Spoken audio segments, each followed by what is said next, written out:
If you're hunting for a gaming machine that feels solid, won't make you question every little beep, and actually just works out of the box, you're probably feeling a little nervous about the price tag and the risk of ending up with a box of hype.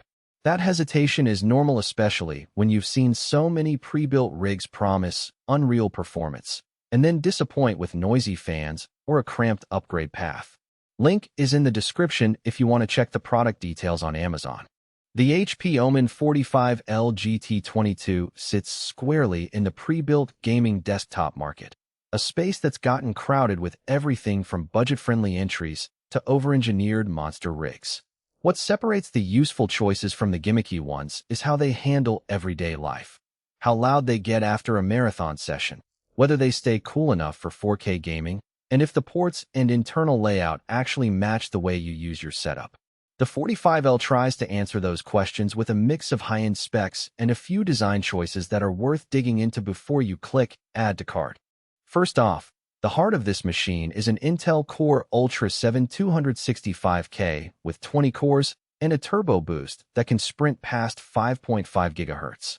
In plain English, that means you'll have more than enough headroom for the latest AAA titles, even if you're running a 144Hz monitor at 1440p or pushing into 4K territory. The real test isn't the raw clock speed, but how the processor behaves when you throw in a game, a recording session, and a couple of background tabs. In practice, the chip stays responsive. Load times drop dramatically, and I've never seen a hitch when swapping between Cyberpunk 2077 on Ultra settings and a Twitch stream with OBS running in the background. That kind of multitasking muscle is exactly why the 32 GB of DDR5 RAM feels like a necessity rather than a luxury. Speaking of storage, the 1TB PCIe NVMe SSD is fast enough that you'll hear the difference the moment you launch a game.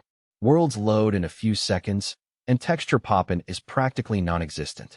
If you're the type who keeps a library of mods, DLCs, and a few large indie titles, that space can fill up quickly, but you can always add another M.2 drive later. Just remember the case's cryo chamber is a proprietary liquid cooling loop, so opening it isn't as simple as swapping a stick of RAM in a typical tower.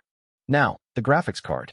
HP paired the rig with an NVIDIA GeForce RTX 5070, a step up from the older 4070 series.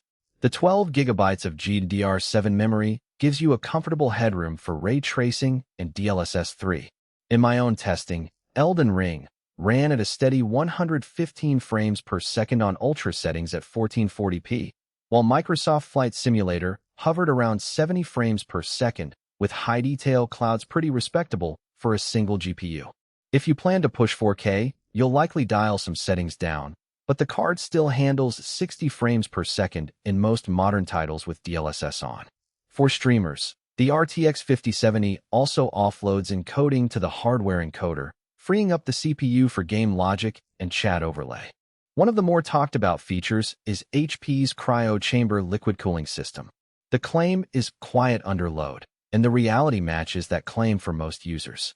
When I ran a 30-minute stress test with a synthetic benchmark, the fan noise stayed under 35 dB, which is barely louder than a quiet conversation. The liquid loop does keep temperatures in the low 60 SC for the CPU, meaning you won't be worrying about thermal throttling during long raids or marathon streaming sessions. The trade-off is that the chamber adds a bit of bulk to the case, and the tubing makes the interior less modular than a traditional air-cooled tower.